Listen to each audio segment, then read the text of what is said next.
বাংলাদেশের ঐতিহ্যবাহী এলাকা। আল্লাহ আমাদের কপালেও যেন এরকম একটা কিছু লিখে রাখে, বলেন আমিন। দয়াময়ের পক্ষ থেকে এটা বিশাল একটা মেহমানদারি।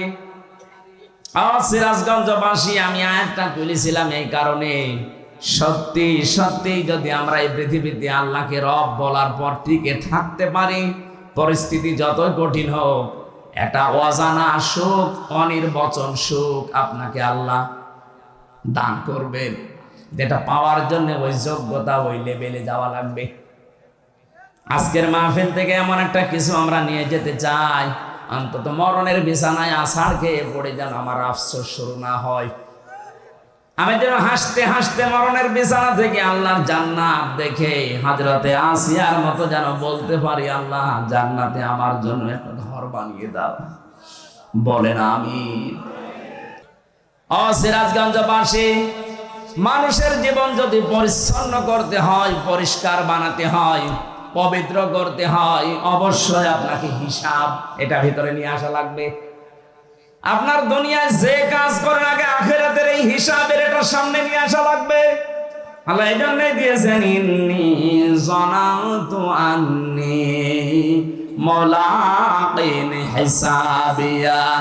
অবশ্যই আমি এটা বিশ্বাস করতাম দুনিয়ায় যে আমাকে আল্লাহর সামনে হিসাব দেওয়া লাগবে। খলিফাতুল মুসলিমিন হযরত ওমর ইন্তেকালের 12 বছর পর তার সন্তান আব্দুল্লাহর সাথে দেখা স্বপ্নে হযরতে আব্দুল্লাহ ডাক দিয়ে বললেন, বাবা কোথায় ছিলেন এতদিন, কতদিন দেখি নাই। হযরতে আব্দুল্লাহ ডাক দিয়ে বলেছেন, আব্বা কনে কোথায় ছিলেন, আমি তো দেখি নাই আপনাকে। হযরত ওমর বলেছিলেন, সন্তান 12টা বছর আমি দুনিয়ার জীবন ছেড়ে দিয়েছি, আমি আল্লাহর সামনে দাঁড়িয়ে আমার জীবনের কৃতকর্মের হিসাব দিচ্ছিলাম। শেষ পর্যন্ত আল্লাহ আমার দিকে তাকিয়ে আমাকে মাফ করে দিয়েছে। এই আয়াতের তাফসীর পড়তে গিয়ে পেয়েছি, আল্লাহ পাক যদি কিয়ামতে কাউকে ইচ্ছা করে যে তাকে মাফ করে দেবে, মনে করেন আমাকে, সেলিম রেজা ভাইকে, এই মানুষগুলো শাহিন ভাইকে যদি আল্লাহ মনে করে আমি মাফ করে দেব, একটা কুদরতের চাদর দিয়ে ঘিরে নেবে। আগে লক্ষ কোটি কোটি মানুষের সামনে থেকে তার হাতটা ধরে নিয়ে এসে চাদর দিয়ে ঘিরে ফেলবে। আল্লাহ নিজের সামনে দাঁড় করিয়ে বলবে, হামজা এই করেছিলি বল। মানুষ মাথা নিচু করে বলবে, রব্বুল আলামিন আমার ভুল হয়ে গেছে। তাফসীরে এইটাই লেখা আছে, মানুষ যখন মাথা নিচু করে অনুতপ্ত হয়ে বলবে, আল্লাহ আমার ভুল হয়ে গেছে, আল্লাহ বলেন আমার কুদরতের জরিয়ার ভেতরে জোশ পয়দা হয়ে যাবে। ওই বান্দার কাকতি মিনতি আর চেহারার দিকে তাকিয়ে আমার একটা মায়া লাগবে, তখন আমি ওরে বলবো, যা তোরে আমি মাফ করে দিলাম। কিন্তু কাউকে যদি আমি হিসাব নেই, এক গ্লাস পানির হিসাবও আমাকে দিতে পারবে না। এই জন্য আজকে সবাই এই দোয়া করে যাবেন, যেহেতু আমলনামা হিসাব এই বিষয়টা আজকে সামনে আসবে। এখন এই মনে মনে এই মাহফিলে দোয়া করেন, রব্বুল আলামিন কিয়ামতে তুমি আমার জীবনের হিসাব অন্তত নিও না, বিনা হিসাবে তুমি মাফ করে দিও। কারণ আল্লাহর যে বিচারের সিস্টেম, আল্লাহর বিচারে কোনো অবিচার বলতে কিছু, আরো জোরে বলো, আল্লাহর বিচার ব্যবস্থায় অবিচার, আরো জোরে। আল্লাহ যদি ন্যায় বিচার করে কেউ বাঁচবে না। যত বড় আবেদ বান্দা হোক, যত বড় মহিলা আবেদা হোক, যদি আল্লাহ ন্যায় বিচার করে জান্নাত পাওয়া সম্ভব না। একটা পথ খোলা আছে, আল্লাহ যদি দয়া করে মাফ করে দেয়। এই জন্য কাবা শরীফ যখন দেখবেন তাওয়াফ করে মানুষ, তখন প্রত্যেকে এ কথা বলে, রুকনি ইয়ামিনি থেকে 6ষ্ঠ চক্কর দেওয়ার সময়, আল্লাহুম্মা ইন্না আলাইয়া হুকুকান ফিমা বাইনি ওয়া বাইনিকা। রব্বুল আলামিন আমার মাঝে আর তোমার মাঝে অনেকগুলো দেনা পাওনা আছে, তুমি আমার মালিক হিসাবে আমার পাওনা যা দেওয়ার সবই তো দিয়ে দিয়েছো। আমাকে নেই থেকে আজকে তুমি হামজা বানিয়েছো, আমাকে নেই থেকে তুমি সেলিম রেজা বানিয়েছো। কথা বলেন ঠিক কিনা? কিন্তু তোমাকে দেওয়ার মতো আমার তো কোনো পুঁজি নেই। হ্যাঁ, একটা জিনিস আমার কাছে আছে, তুমি আমারে মাফ করে দাও, এইটাই আমার পুঁজি। আল্লাহ পাক বলেন, বান্দা এই আমলনামা পাওয়ার পরে আনন্দে আত্মহারা হয়ে বলবে, রব্বুল আলামিন আমার চিন্তা নেই, কারণ আমি বিশ্বাস করতাম আমাকে হিসাবের মুখোমুখি হওয়া লাগবে। ফাহুয়া ফি ঈশাতির রাদিয়া, এই মানুষটা আমি একটা শান্ত এবং সন্তোষজনক জীবন আমি তাকে দিয়ে দেব। ফি জান্নাতিন আলিয়া, সুউচ্চ জান্নাতে তাকে আমি পৌঁছাবো। কুতুফুহা দানিয়া, যার ফলগুলো তার মুখের কাছে এসে ঝুলন্ত হতে থাকবে। জান্নাতের এই পরিবেশে ওই মানুষটা কোনো দিন বলবে না আল্লাহ আমি ফল খাবো। মনের ভেতরে যদি কামনা বাসনা আছে, সঙ্গে সঙ্গে ফল আপনার মুখের ভেতরে পড়ে যাবে, টপ করে ছিঁড়ে। জোরে বল সুবহানাল্লাহ। আল্লাহ পাক বলেন এরকম একটা বিষয় তোমার সামনে অপেক্ষা করছে, কুলু ওয়াশরাবু হানিয়াম বিমা আসলাফতুম ফিল আইয়ামিল খালিয়া। আল্লাহ নিজে জানিয়েছেন, তখন আমি তাকে বলবো মন মতো খাও, যা ইচ্ছা পান করো, কারণ বিগত দিনে এইটা খাওয়ার জন্য বহু কষ্ট স্বীকার করেছো। আজ আমাদের দুনিয়ায় যারা আমরা কষ্ট স্বীকার করছি আল্লাহর বিধানের উপরে চলতে গিয়ে, আল্লাহকে রাজি করার জন্য রাতের বেলা অনেকে তাহাজ্জুদ পড়েন, একটা লম্বা সেজদা দেবেন, দেখবেন একটা আলাদা আনন্দ আপনার ভেতরে আল্লাহ তৈরি করে দেবে। আজকে রাত থেকে আরম্ভ করবেন, যদি সময় পান এই 1.5 মিনিট 2 মিনিট না, অন্তত 15-20 মিনিট, আধা ঘন্টা 1 ঘন্টা পড়ে থাকবেন সেজদায়। কারণ আল্লাহ পাক নিজের পা আপনার কপালের সামনে বিছিয়ে দিয়েছে, বান্দা এই জায়গায় সেজদাটা দিয়ে তোর কপালটা ঢাকা। আপনি যখন 2 মিনিট 5 মিনিট না ওয়াসজুদ ওয়াকতারিব সেজদা দিলে মানুষ আল্লাহর কাছাকাছি চলে যায়। আপনি যখন আধা ঘন্টা 45 মিনিট 1 ঘন্টা পড়ে আছেন, অবশ্যই আমার আল্লাহর কুদরতের জরিয়ার ভেতরে জোশ পয়দা হবে। আল্লাহ যেন মাঝে মাঝে আপনি শুনতে পাবেন না, কিন্তু অনুমান করতে পারবেন। আল্লাহ যেন আপনাকে ডাক দিয়ে বলবে, কি বান্দা কি হয়েছে বল দেখি। এইটাই জীবনের সফলতা। যিনি প্রধানমন্ত্রী ছিল এতদিন অবৈধ, উনি যদি এই সিরাজগঞ্জের যিনি মারা গেলেন, এই যে কি জানো নাসিম উদ্দিন, এই নাসিম সাহেবকে যদি ঢাকা থেকে উনি বলতেন, নাসিম ভাই কোনো ভয় নেই, আপনি আমার সামনে আছেন, আমার চোখের সামনে, নাসিম সাহেবের বুক কত বড় হয়ে যেত। অথচ ম্যাডাম এখান থেকে প্রায় 150 কিলো দূর থেকে বলছে যে নাসিম চিন্তা নেই, তুমি আমার চোখের সামনে। একটা দেশের প্রধানমন্ত্রী এই কথা বললে যদি নাসিম সাহেবের বুক বড় হয়ে যায়, আল্লাহ বলছেন বান্দা তুই আমার চোখের সামনে, কিসের ভয়? তোর বুক তো নাসিম সাহেবের চাইতে 10 ডবল বড় হওয়া দরকার। আমি আমার ছোট মেয়েটাকে মাঝে মাঝে পরীক্ষা করে দেখেছি। ওর যখন 1.5 বছর বয়স ছিল, 1 বছর ছিল, যে ওই সময় আমার জেলখানায় নিয়ে যায়। বড়টার বয়স ওই সময় 7 বছর। ওর উপরে ধাক্কা দিলে ছুঁড়ে মারলে কান্নাকাটি করতো। আর ছোটটা ফারিহা, আর 1 বছর তো উপরে দিলেই হাসতো। চিন্তা করতাম বড়টা কান্নার কথা আর ছোটটা হাসে, বড়টা কান্দে কেন? বড়টা তো আর হাসি পাওয়ার কথা, যেটা আনন্দ লাগবে।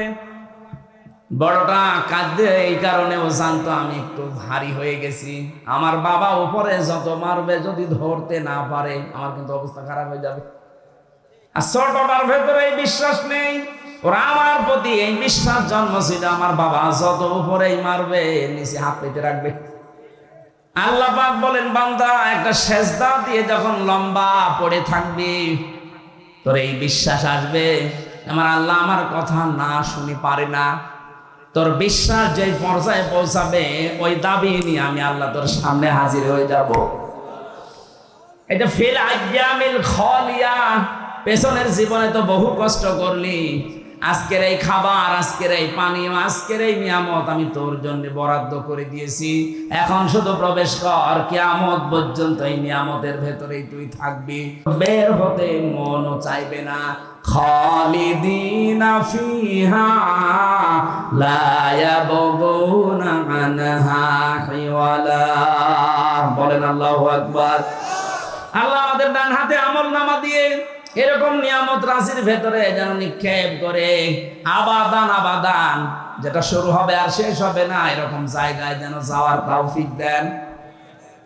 এর পরবর্তীতে আল্লাহ জানিয়েছেন, আম্মা মান উতিয়া কিতাবাহু বিশিমালি, যাকে আমি আল্লাহ বাম হাতে আমলনামা দেব, এইভাবে না, এই বাম হাতটা বুকের ভেতর দিয়ে দিয়ে পেছন দিয়ে বের করা। তাফসীরে কাবীরের ভেতরে আছে বুক ফেড়ে এর ভেতরে হাত ঢুকিয়ে পেছন দিয়ে বের করবে। শুনতে যত সহজ মনে হচ্ছে, এদিকে আসেন একটু আপনাকে দেখাই কেমন লাগে দেখেন।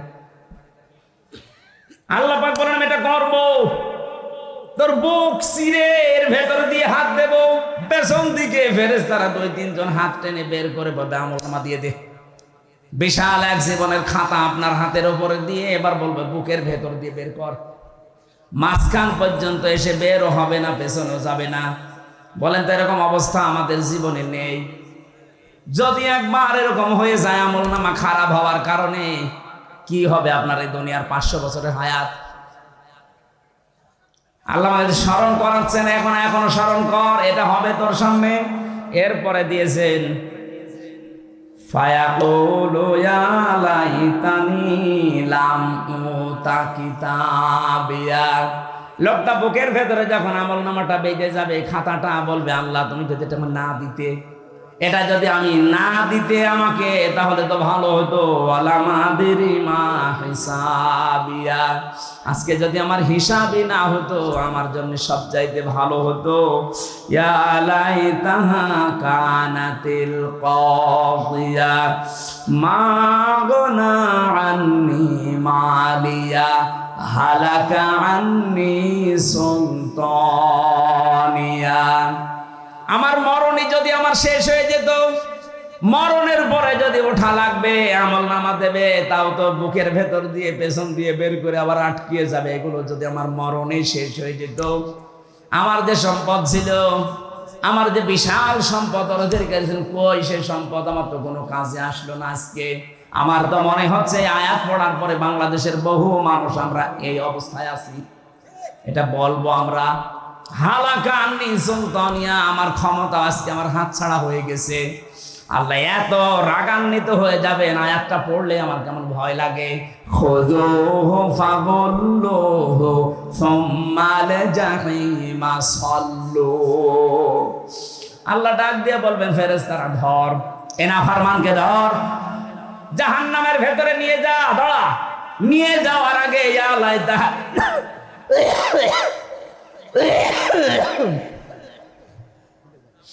ثم في سلسلة ذرعها 70 ذراعا فاسلكوه। 70 গজ শিকল দিয়ে এর উপর থেকে শেষ পর্যন্ত বাঁধ, মাথা থেকে মা পর্যন্ত পুরাটা বেঁধে ফেল। এবার ধাক্কা দিতে দিতে নিয়ে যা। বলেন তো আগেরটা যেটা বললাম ওটা যদি কপালে না থাকে, পরেরটা যদি কারো ভাগ্যে এসে যায়, ওই 1000 বছর হায়াত পেয়ে কি করবে? এত বড় অপমান কেন করবে? 70 গজ লাগে শিকল, 1.5 হাত হলেই তো হয়ে যায়। 70 গজ শিকল দিয়ে বাঁধবে এই কারণে বহু সম্মান দুনিয়ায় পেয়েছিলে, কিন্তু সম্মানের কাজ করনি। আজকে তোরে এত অপমান করব, দেখ কেমন লাগে। আমি একটা উপন্যাস পড়েছিলাম বিশ্ববিদ্যালয়ে থাকাকালীন, ওর নাম ছিল দেখ কেমন লাগে। আমার তো মনে হচ্ছে কিয়ামতের দিন আল্লাহ আমাদের অনেকের ঠাট্টা বিদ্রুপ করে বলবে দেখ কেমন লাগে। এটা যেন আমাদের কপালে কারো না হয়, বলেন আমিন। কাদের জন্য আল্লাহ এই শাস্তির ঘোষণা দিলেন? আল্লাহ পাক বলেন ইন্নাহু কানা লা ইউমিনু বিল্লাহিল আযীম ওয়া লা ইয়াহুদ্দু আলা তুআমিল মিসকিন। কিয়ামতে আল্লাহ পাক আমাকে তুলবেন, আল্লাহর প্রতি যাদের ভরসা ছিল না, বিশ্বাস ছিল না, আর যারা এতিম মিসকিনদেরকে খাবার দিত না, এই দুইটা বিষয় আমরা আজ এক করতে চাই। আল্লাহর প্রতি ঈমান, কিয়ামতে জবাব দেওয়া লাগবে, এই বিশ্বাস দৃঢ় করা জাতির ভেতরে, এবং দারিদ্র মুক্ত সমাজের জন্য আমাদের ভূমিকা রাখা লাগবে। শুধু নিজে খেয়ে পরে বাঁচবেন, অন্য কারো খবর রাখবেন না। না, আমরা চাই প্রতিটি মানুষ এদেশে তৈরি হবে, নিজের জন্য যখন চিন্তা করবে তারা আশপাশের মানুষের জন্য চিন্তা করবে। যে 15.5 বছর এটা ছিল না, শুধু নিজে খাবো, নিজে পরবো, নিজের হবে, অন্য লোক না খেয়ে। আমরা এটা চাই না। যারা দারিদ্র মুক্ত সমাজের জন্য কাজ করে না তাদেরকে এই শাস্তিগুলো আল্লাহ ঘোষণা দিয়েছেন। আল্লাহ আমাদের হেফাজত করুন, আমিন। কোরআনে কারীম জানিয়েছে ইয়ারফাউল্লাহুল্লাযীনা আমানু মিনকুম ওয়াল্লাযীনা উতুল ইলমা দারাজাত। সূরা মুজাদালার 11 নম্বর আয়াতে আছে, মাসের অংশে আছে এটা। আল্লাহ তাআলা বলেন, তোমাদের ভেতরে যারা ঈমান আনে, আমি আল্লাহর প্রতি যাদের বিশ্বাস আছেন এবং যারা এলেম পায়, দিনের পর দিন তাদের মর্যাদা আল্লাহ বাড়াতেই থাকে। এখানে ইয়ারফা এটা মজারি, বর্তমান ভবিষ্যৎ, প্রেজেন্ট ফিউচার, দারাজাত আল্লাহ বহু বচন দিয়েছে। এই আয়াতগুলো চিন্তা ভাবনা করলে যে তথ্যটা পাওয়া যায়, কেউ যদি সত্যিকার অর্থে সম্মান পেতে চায়, মাস্ট বি তাকে ঈমান আনা লাগবে। প্রশ্ন আসতে পারে যে যারা তো মানুষ দুনিয়ায় আছে সবাইকে ঈমানদার মনে করেন, অনেক মানুষ তো ঈমান নেই, বেঈমান। এই যে বুশ, এই যে ডোনাল্ড ট্রাম্প, এদেরকে তো মানুষ সম্মান করে। কে বলেছে সম্মান করে? সামনাসামনি তাদেরকে সম্মান দেয়। যে পাহারা দিচ্ছে তাকেও আপনি পেছনে ডাক দিয়ে বলবেন, সে বলবে ও হারামি মরে না কেন। অনেকে কায়দা কৌশলে সম্মান দিচ্ছে। আমি একটা গল্প পড়েছিলাম, আমার দাদা বলছিলেন, এই যে হাজ্জাজ বিন ইউসুফ নামে একটা লোক, এই লোকটা জালেম ছিল, এত জুলুম করেছিল, মানুষ তার নামই দিয়েছে জালেম। পেয়াদারা একদিন বলছে, বাদশাহ আপনার জন্য তো রাস্তাঘাটে যাওয়া যায় না, মানুষ শুধু আপনাকে গালি দেয়। ও বলছে, গালি কে দেয় আমি নিজে শুনব। ছদ্মবেশ নিয়ে বাইরে গেছে, বানানো দাড়ি, বানানো চুল, বানানো জুব্বা নিয়ে বাইরে যেই একটা গ্রাম্য লোকের সাথে দেখা। লোকটা বলছে, ওই বাদশাহ হাজ্জাজ বিন ইউসুফ, এই লোকটা কেমন? ও তো জালেম। মানে না, ও জালেম, ও 14 গোষ্ঠী জালেম। দুই একবার যে জালেম জালেমের শব্দ শুনেছে, ওর মেজাজ খারাপ হয়ে গেছে। যাই বেটা, আমার চিনিস না তো? যে আমি সে হাজ্জাজ বিন ইউসুফ। ও চিন্তা করছে, আমার তো মাথা থাকবে না, আমি যা বললাম। ডাক দিয়ে বলছে, বাদশাহ আপনি কি আমাকে চেনেন? বলছে, না তো। আমি এই গ্রামের ওই লোক যার মাসে 2 দিন মাথা খারাপ হয়, আজকে তার পয়লা দিন। তুই পাগল, পাগল বলে ওই দিন বেশি গিয়েছ, তাছাড়া বাঁচার কথা ছিল। আমরা ওই 15.5 বছরে পাগল বলেই বেশি আছি। আপনি কথা বোঝেন না? আপনি টের পাননি, যারা বোঝার তারা বুঝেছে। পাগল বলে আমরা বেঁচে আছি, ভালো মানুষ হলে ছাড়তো। শুধু ওই 14টা দল বাদ দিয়ে বাংলাদেশে আমরা যারা আছি সবাই মাসলুম, সে যেই হোক। কথা বুঝতেছেন? কিচ্ছু জানে না এই লোকটা। ঘরে ঘুমিয়ে আছে, চোখ বন্ধ করি, ঘুম থেকে উঠে দেখছে জেলখানা। কি গো, তুই গাছ কেটেছিস? কখন? স্বপ্নে। কিসের মামলা দিয়েছে? গায়েবী। কিসের? সাক্ষী কোথায়? ও গায়েবী। বিচারককে? গায়েবী। মামলার আয়ুকে? ও গায়েবী। সবই গায়েবী চলছে। আমরা পাগল বলে এইভাবে ছিলাম। তাছাড়া যদি একটু বলতাম যে জালেম, আমি রিমান্ডে শুধু একটুকু বলেছিলাম, আমারে বলছে, ফেসবুকে আপনি লিখেছিলেন যে শেখ হাসিনা জালেম। আমি বলছি, আমি তো শেখ হাসিনা লিখি না, আমি লিখেছি পৃথিবীতে এমন একটা দেশ আছে যে দেশের বাদশাহ জালেম। কোন দেশের নাম বলেছেন আমরা জানি। শয়তানের কি বল, আমি নাম লিখি না, শুধু পৃথিবীর 257টা দেশের ভেতরে ইঙ্গিত দিয়েছি। এই দুনিয়ায় 257টা দেশ আছে, এখানে একটা দেশের বাদশাহ জালেম। ও বলছে, কোন দেশের বাদশাহ জালেম আমরা ভালো জানি। আপনি জানেন আমারে বলেন কেন? আপনি নিজেও তো জানছেন যে ও জালেম, আর আপনি জালেমের সহযোগী। সুতরাং এই 15.5 বছরে জালেমকে যারা ডাইরেক্ট ইনডাইরেক্ট সহযোগিতা করেছেন, যারা সাহায্য করেছেন, পেছনে যারা সাপোর্ট দিয়েছেন, আপনিও কিয়ামতে আল্লাহর মামলার আসামি। বিশেষ করে 1628টা চেয়ারে এই দেশে মেন দায়িত্বে ছিল মানুষ। এই 1628 জন বাঁচতে পারবে না, প্রত্যেকেই এরা জালেম এবং জালেমের সহযোগী। কোরআনে কারীম জানিয়েছে, ইন্নামাস সাবিলু আলাল্লাযীনা ইয়াযলিমুনান নাস। সূরা শুরার 42 নম্বর আয়াতের প্রথম অংশে আছে, আল্লাহ পাক বলেন, অবশ্যই আমি নিজে মামলা দায়ের করব জালেমদের বিরুদ্ধে। সিরাজগঞ্জবাসী জালেমদের বিরুদ্ধে মামলা দেবে হামজা। কে? আল্লাহ নিজে বাদী হবেন, নিজেই বিচারপতি। মামলার বাদী যত বড় হয় কেস তত বড় হয়। কথা বলেন না কেন?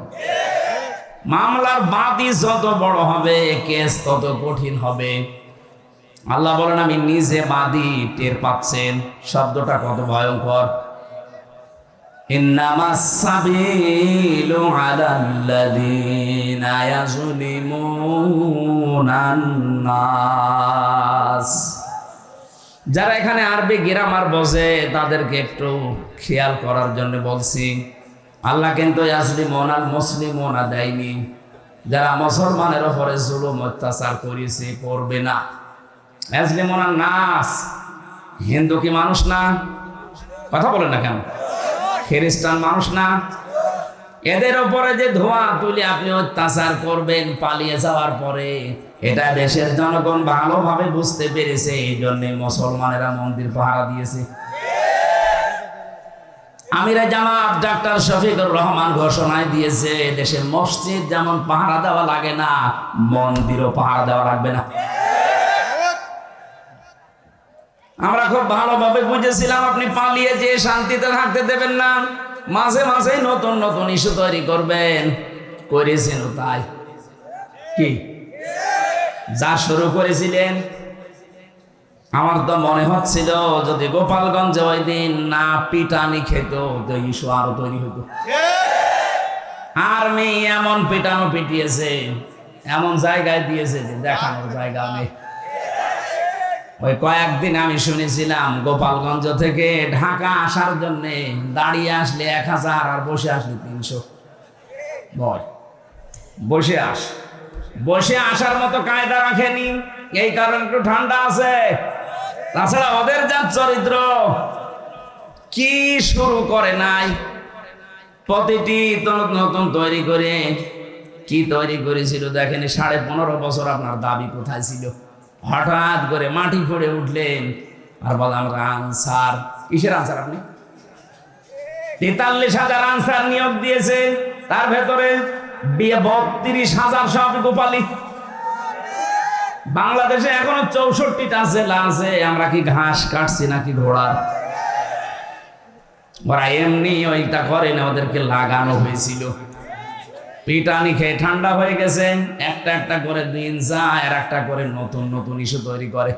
কয়েকদিন আগেও একটা ব্যর্থ হয়েছে যে ট্রাম্পের ছবি নিয়ে জুতা মারবি, আর তামাম দুনিয়া দেখবে যে বাংলাদেশে যারা আছে তারা ট্রাম্পের বিরুদ্ধে। ট্রাম্প তখন আমার হাত ধরে বলবে চট করে ঢুকে পড়ো। আমরা অত পাগল শামসুদ্দিন না। কি আপনি ডালে ডালে বেড়াচ্ছেন, আমরা পাতায় পাতায় আছি। সতর্ক খুব। এখন কিন্তু উহুদের ময়দান চলছে বাংলাদেশে। না আমি পেছনে আওয়াজ পাচ্ছি, সমস্যা কি? সিরাজগঞ্জবাসী, আমি কথা তুলেছিলাম এই পৃথিবীতে যে মানুষগুলো মানুষের উপরে জুলুম করেছে, শুধু মুসলমানদের উপরে না, মানুষের উপরে। সে যেই হোক, সে আল্লাহর মামলার আসামি। সুতরাং যিনি পালিয়ে গেছে উনি থেকে শুরু করে ওনাকে যারা সহযোগিতা করেছে, ওনার যারা দোষর ছিল, প্রত্যেকেই আল্লাহর মামলার আসামি। আমরা চাই আমাদের এই দেশটা অমান দাখলাহু কানা আমিনা। আল্লাহ তাআলা জানিয়েছেন কাবা শরীফের চত্বরে ঢুকলে যেমন নিরাপত্তা পেয়ে যাও, আমাদের 56,000 বর্গ মাইল যেন আল্লাহ নিরাপত্তার চাদরে ঢেকে দেয়। এখন ওখানে যেমন নিরাপত্তা আছে, বাংলাদেশ থেকে কাবা শরীফ কমপক্ষে 6,000 কিলোমিটার। কত? 6,000 কিলোমিটার দূরে। এই 56,000 বর্গ মাইল তো আপনার ওই কাবার মতো নিরাপত্তা বেষ্টিত হবে না। হবে যদি আল্লাহর ওই কাবার মতো নিয়ম নীতি আমরা মেনে চলতে পারি। ওখানে বিধান চলে যেমন আল্লাহর। কাবার এলাকার ভেতরে আপনি শিরিক পাবেন না। সবচাইতে বড় বিষয় এইটা। আল্লাহ পাক বলেন যেখানে শিরিক মুক্ত পরিবেশ তৈরি হবে, উলাইকা লাহুমুল আমনু, ওই এলাকা আমি আল্লাহ নিজে নিরাপত্তায় বেষ্টন করে দেই। তারা আমি আল্লাহর কাছ থেকে নিরাপত্তার চাদর পাওয়ার হকদার। নিরাপত্তা দিতে পারে শুধুমাত্র কে? ছিল এই 15.5 বছর আমাদের নিরাপত্তা। চাচা এরশাদ তো মরে গিয়ে বেঁচে গেছে, বলেছিল বাইরে থাকলে গম, ঘরে থাকলে খুন। কি কঠিন অবস্থায় ছিলাম। যাই হোক, এখন না যাই হোক আছে, আমরা চাই এ দেশটা যেন আরো নিরাপত্তার চাদরে ঢেকে যায়। এটা ঢেকে যাওয়ার জন্য যে শর্ত আল্লাহ দিয়েছে মালিকের, ওই শর্ত মানা লাগবে। সূরা আনাম 82 নম্বর আয়াতের প্রথম অংশে আছে, আল্লাযীনা আমানু ওয়া লাম ইয়ালবিসু ঈমানাহুম বিযুলমিন। আল্লাহ পাক বলেন, যারা ঈমান আনবে আর ঈমানের ওই দাবির ভেতরে কোনো শিরিক, কোনো জুলুম মিশ্রণ করবে না, আমি আল্লাহর পক্ষ থেকে তারা নিরাপত্তা পেয়ে যাবে। আমরা চাই কাবার এলাকার মতো, কাবার চত্বরের মতো বাংলার এই 56,000 বর্গ মাইল যেন নিরাপত্তার চাদরে ঢেকে যায়। আমরা নির্দ্বিধায় চলাফেরা করতে চাই। মনের ভেতরে আল্লাহ বাদে আমার কারো কোনো ভয় কাজ না করে, এরকম একটা দেশ আমরা চাই না। বলেন বলেন। আল্লাহ গ্যারান্টি দিচ্ছেন, এই নেতাদের কথা যদি আমাদের বিশ্বাস হতে পারে যে ওনারা যা বলছে এগুলো মেনে নিলে আমরা শান্তি পাবো, আল্লাহ পাক 1500 বছর আগে গ্যারান্টি দিয়েছেন, ফামান তাবিআ হুদায়া ফালা খাউফুন আলাইহিম ওয়ালা হুম ইয়াহজানুন। আমার পক্ষ থেকে মাঝে মাঝে হেদায়েত যাবে, সর্বশেষ হেদায়েত যেটা তার নাম কোরআনে কারীম, কিয়ামত পর্যন্ত এটা ফাইনাল, এরপরে আর আসবে না।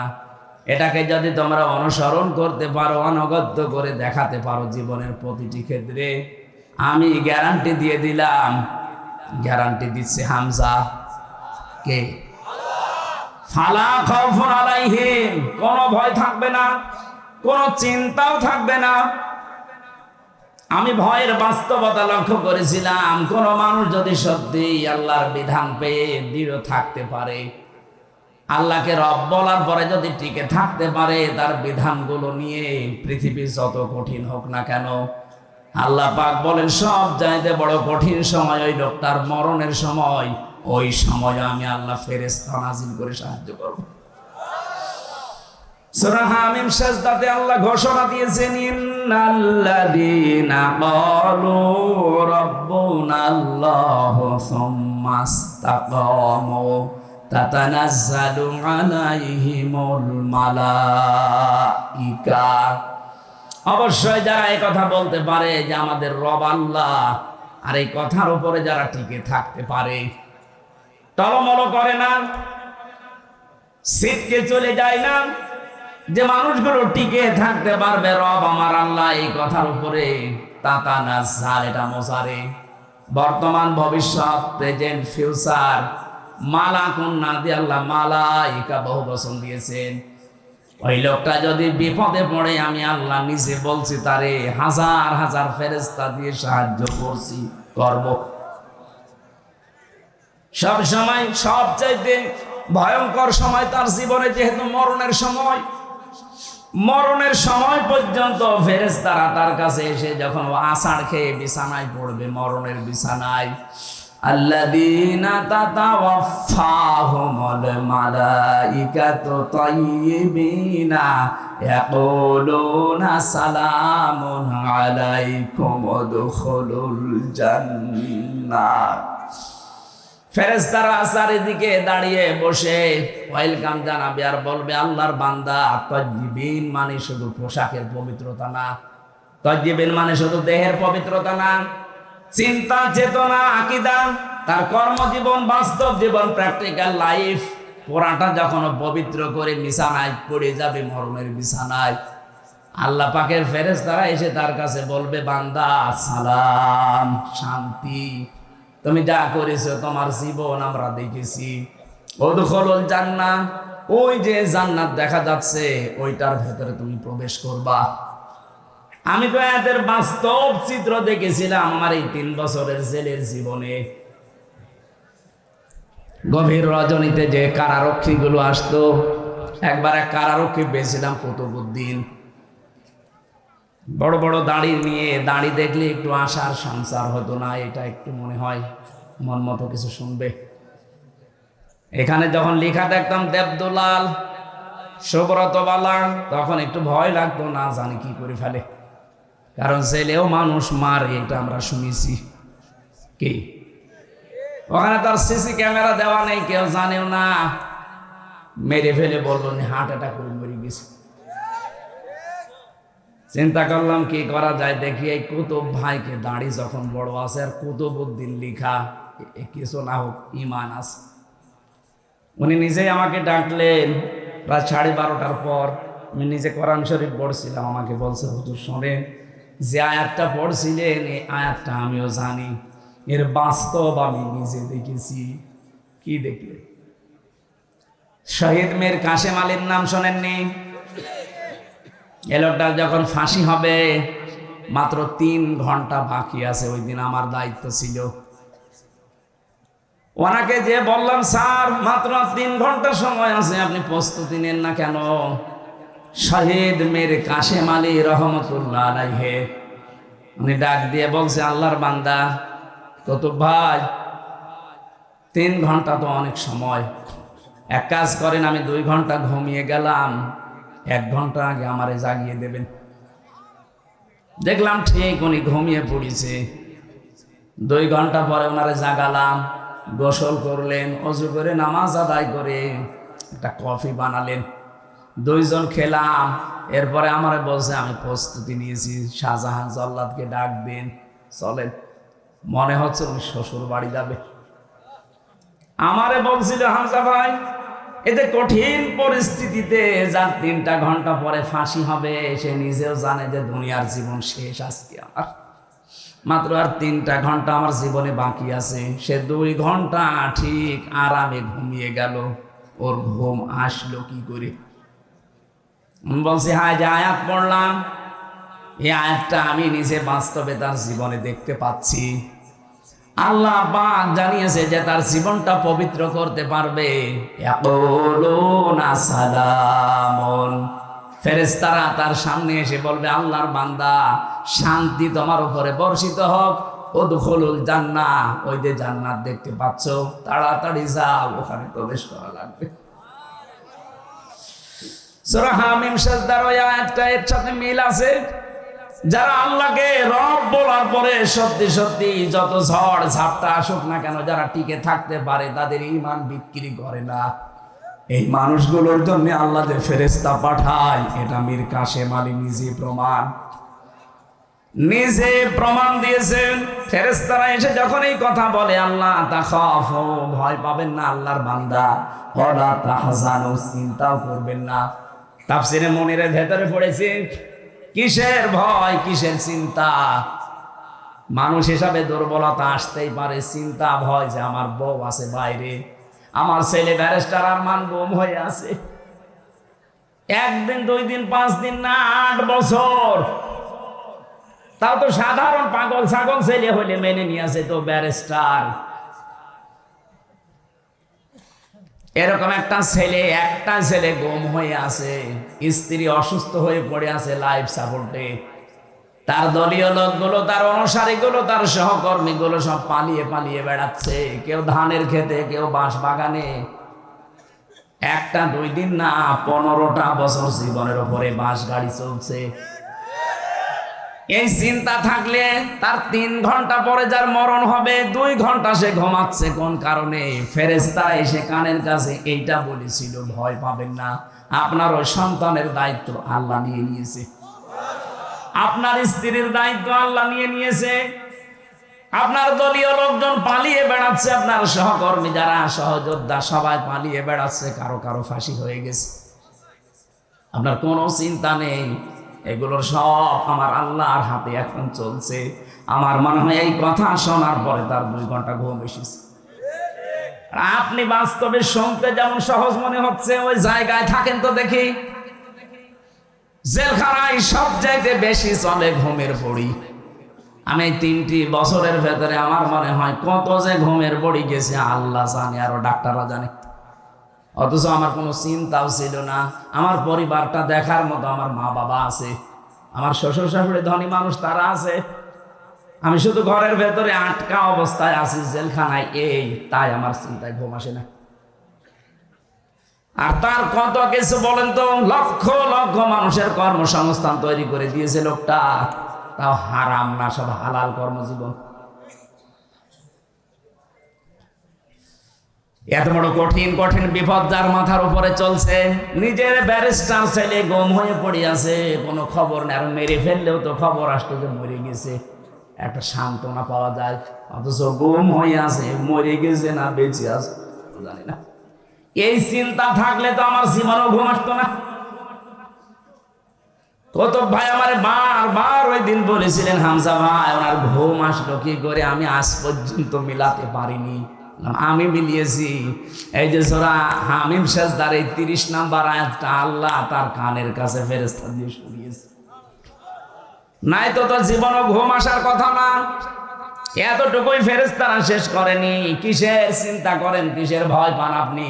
কোনো ভয় নেই আপনার, কোনো চিন্তা নেই। ওয়াবশিরু বিল জান্নাতিল্লাতী কুনতুম তুআদুন, ওই জান্নাতের সুসংবাদ গ্রহণ করেন যার ওয়াদা আল্লাহ করেছেন।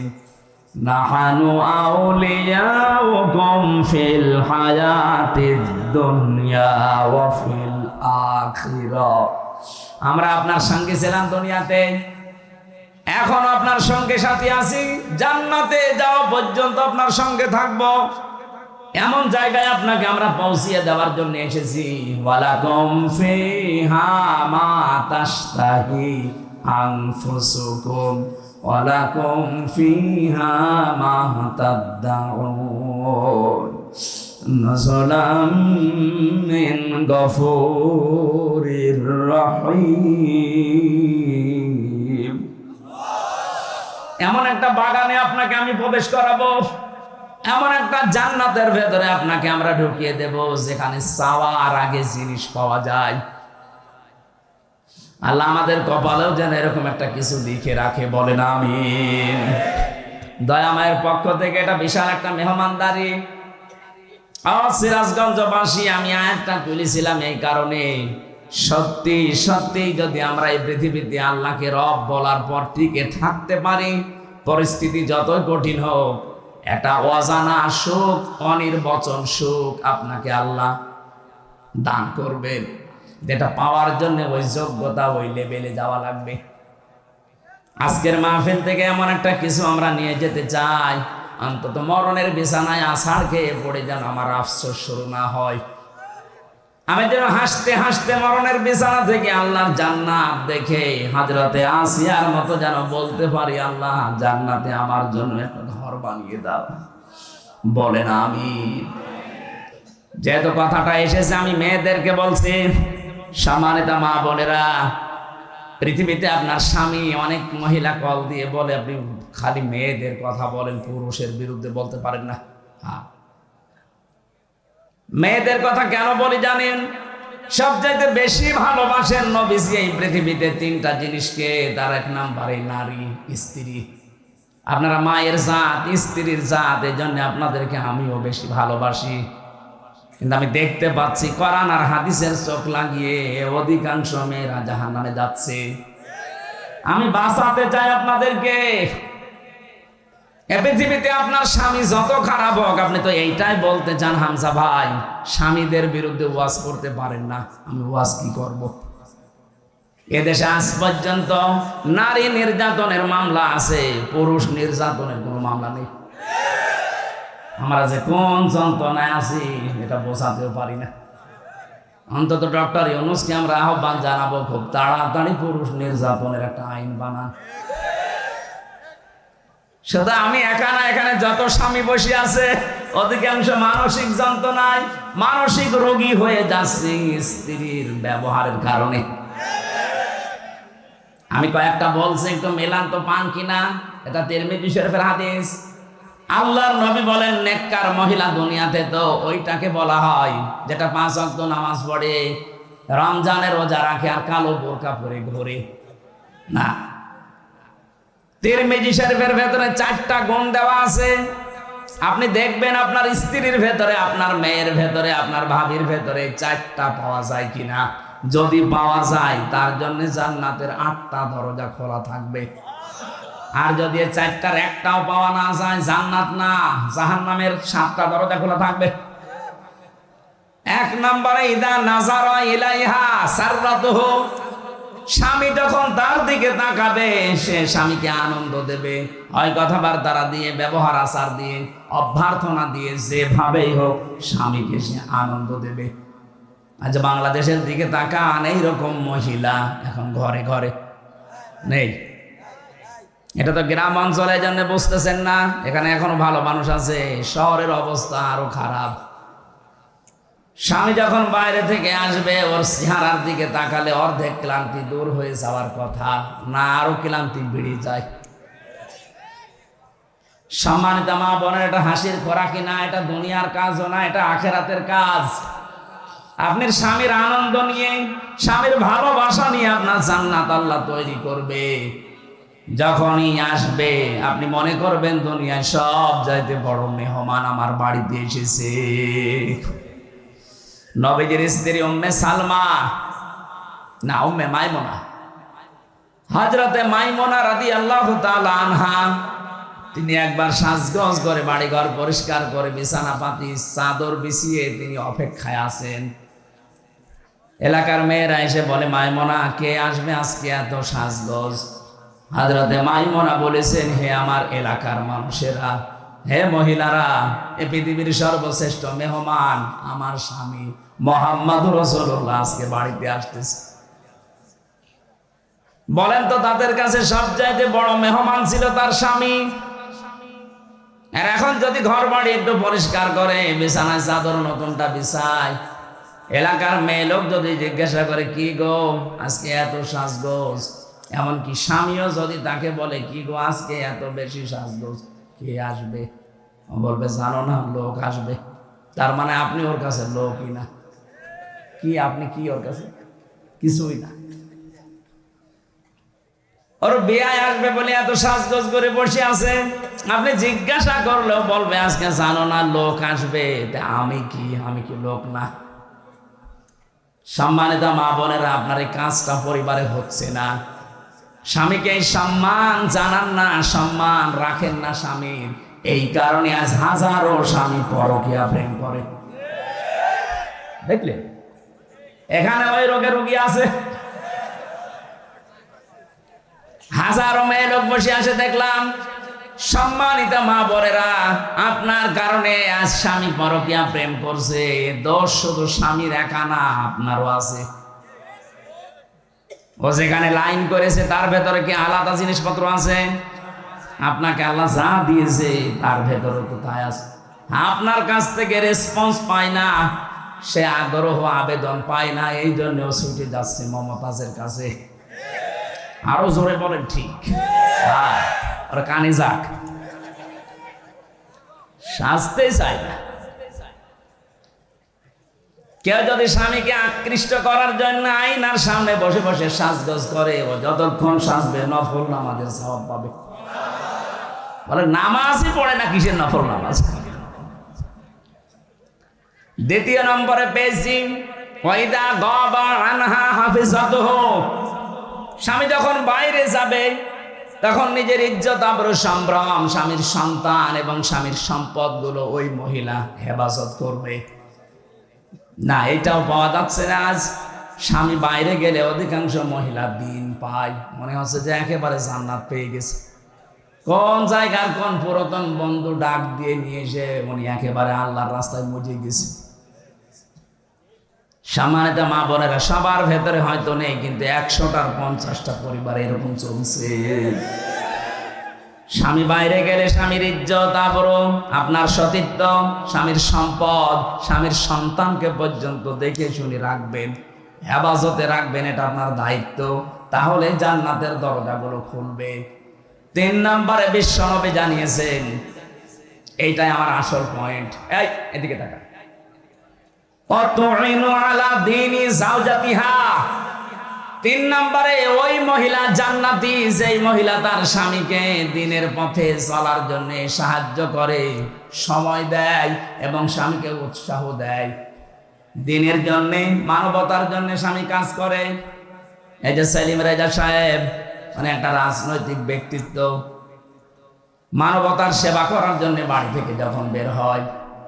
অধ্যাপক শাহিন সাহেব মানবতার সেবার জন্য দিন প্রসারে দিন কায়েমে বাড়ি থেকে বের হয়। যতক্ষণ বাইরে থাকে স্বামীর জন্য আশায় থাকবে আর স্বামীকে বাহবা দেবে, উৎসাহ যোগাবে। যদি সংসারে অভাবও হয় স্বামীকে উল্টা পাল্টা কিছু শোনাবে না। যতক্ষণ পর্যন্ত আপনি স্বামীর সাহায্যে থাকবেন, হ্যাঁ দেখবেন যে মানবতার কাজ করে কিনা, ইসলামের কাজ করে কিনা। যতক্ষণ বাইরে আছে আপনি যদি সাহায্য করেন, সহযোগিতা করেন, যদি তাকে উৎসাহ যোগান, জান্নাতের 8টা দরজায় মনে করবেন আপনার জন্য খোলা আছে। 4 নাম্বারটা এটা আর একটু কঠিন। নবীজি বলেন স্বামী যেটা পছন্দ করে ওটা যদি জায়েজ হয়, জীবন থাকতে তোমাকে মেনে নেওয়া লাগবে। সিরাজগঞ্জের মা বোনেরা, আমি নিজে একজন স্বামী, আমি আমার ইমান থেকে বলছি, যত স্বামী এখানে বসে আছে প্রত্যেকটা স্বামী আমরা চাই বিয়ের পরে যেন আমাদের মা বাবা আমাদের সাথে থাকে। এটা চান না? 100টা পরিবারের 98টা মহিলা এটা চায় না। সে দিনদার মহিলাও বলেন আর বেদিনদার বলেন, বদ্দিন মহিলা, দিনদার মহিলা, সবার এখন এই আচরণ না, আমি তোমার মা বাবার সাথে থাকতে পারবো না। কোরআন শরীফ আমার সামনে, আমি হাত দিয়ে বলছি, আমি স্বামী হিসাবে দাবি করছি, যদি সত্যি আমার মন আমার স্ত্রী 100 ভাগ পেতে চাই, ও যেন ওর মা বাবার সাথে যা করে আমার মা বাবার সাথে ওইরকম করা লাগবে। এক কথা বলছেন, নাই তো জীবন আপনি আমার মন পাবেন না। সংসার করার জন্য উপরে উপরে হয়তো ভালোবাসা দেখাতে পারে, কিন্তু ভেতরে আমার জ্বলে পুড়ে ছাই হয়ে যাবে। সম্মানিত মা বোনের, এই ভুলটা জীবনও করবেন না। স্বামীর মা বাবা, স্বামীর বোন আর ভাই, এদের সাথে যত ভালো আচরণ করতে পারবেন আপনি স্বামীর কাছ থেকে তত ভালোবাসা মহাব্বত বেশি পাবেন। আর স্বামীকে নিজের আয়ত্তে রাখার জন্য এর চাইতে বড় ঔষধ আর নেই। আজ হাজারো পরিবারে আমরা দেখতে পাচ্ছি, অধিকাংশ পরিবারে স্বামী বাধ্য হয় মা বাবাকে আলাদা করে দিতে, এমনকি বাড়ি থেকে বের করে দিচ্ছে, বৃদ্ধাশ্রমে রেখে আসতেছে। কয়েকদিন আগে আমি নীলফামারীর কিশোরগঞ্জ গিয়েছিলাম, ওখানে দেখে একটা বৃদ্ধাশ্রম আমরা নিয়ে গেল দেখার জন্যে। এই লাইনে প্রায় 25 জন, এই লাইনে 25 জন মা আর বাবা বসে আছে। তাদের চোখের দিকে তাকালে আমার মনে হচ্ছে প্রত্যেকটা মা বাবা সন্তানের জন্য বরদোয়া করছে, অথচ তাদের তো ছেলে মেয়ে আছে আমার মতো। কোন ছেলে কখনো চায় না মাকে বাবাকে আমি বৃদ্ধাশ্রমে দিয়ে আসি না, সে যত খারাপ ছেলে হোক, এটা বাধ্য হয় বোর কারণে। আর এই বউকে পানি পড়া খাওয়ায় ওই বোর মা আর ওর বড় বোন, ওখান থেকে বারবার টিপস দেয়, কতদিন আর থাকবি, আলাদা হয়ে যা, আরামে খেতে পারবি। এরকম ছোট মনের বউ দেশে নেই। কার কার বড় এরকম মন ছোট, হাত তোলেন তো দেখি। না, এই এলাকায় আমার মনে হয় এই হাদিস বলা ঠিক হলো না। আলহামদুলিল্লাহ এলাকার মেয়েরা ভালো আছে। সম্মানিত আমার মনেরা, আমি মাফ চেয়ে নিচ্ছি এই হাদিস বলার কারণে। না বললাম এই কারণে, যদি মেনে নিতে পারেন আলহামদুলিল্লাহ আরো ভালো হবে। আপনার স্বামী খারাপ আমিও জানি, তা আপনার স্বামী এত খারাপ না যে তার চরিত্র ফেরাউনের মতো। আপনি যে বরদোয়া দেন কিছু হলে একটু শোনেন কোরআন কি বলছে।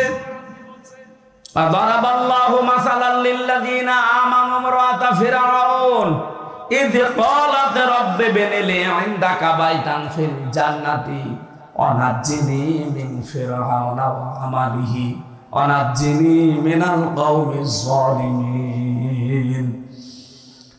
সূরা তাহরিমের ভেতরে আছে 11 নম্বর আয়াত।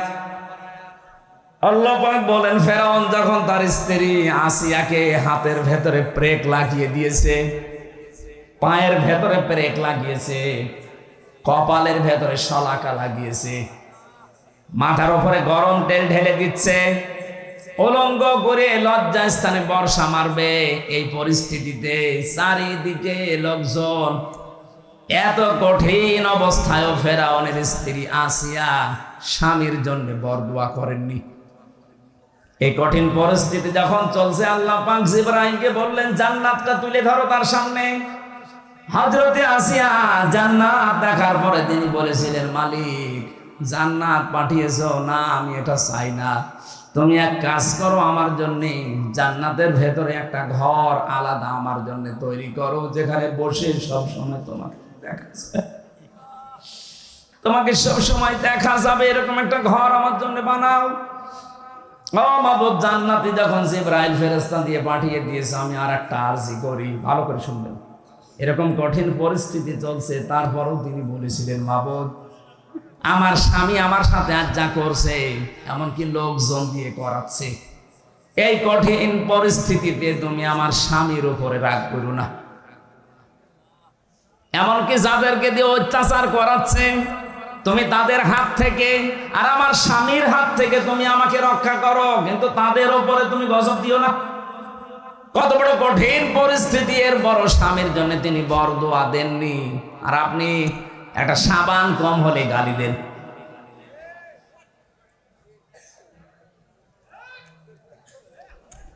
থাক, তার মানে এই এলাকায় এরকম স্বামী আছে, আমরা এখন টের পাচ্ছি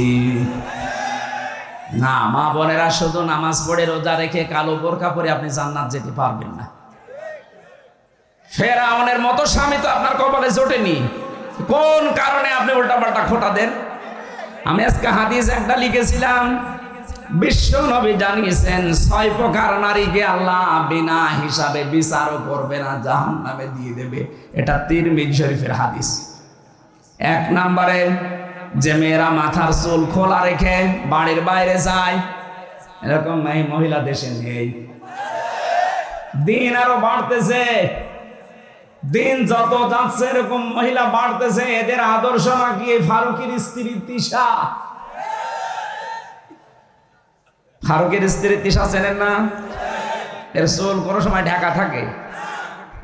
এদেরকে নাকি আদর্শ বানিয়েছে মেয়েরা। 2 নম্বরে নবীজি বলেন, যারা স্বামীকে অসম্মান করে, সম্মান দিতে চায় না। একটা স্বামীর যে মর্যাদা কত বেশি স্ত্রীর কাছে, নবীজি জানিয়েছেন কোন স্বামী যদি স্ত্রীর কাছ থেকে সম্মান না পায়, আর স্ত্রী যদি জানতো যে আমার স্বামীর মর্যাদা কতটুকু, এটা হাদিস।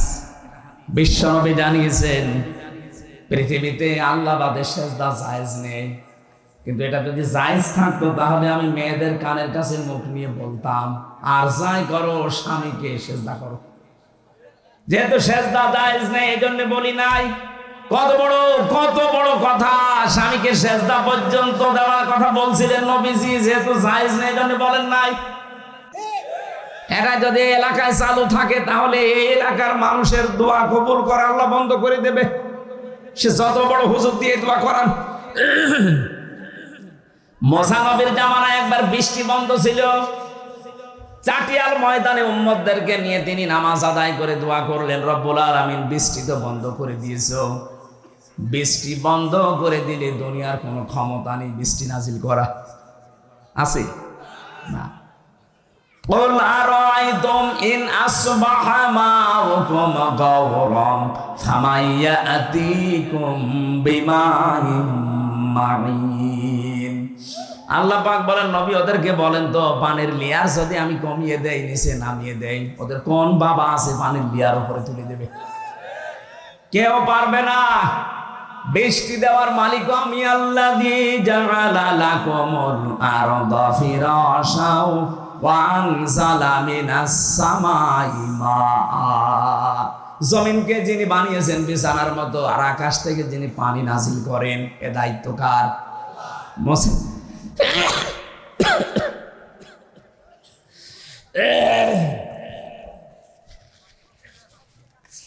মুসা নবী বলছিলেন, রব্বুল আলামিন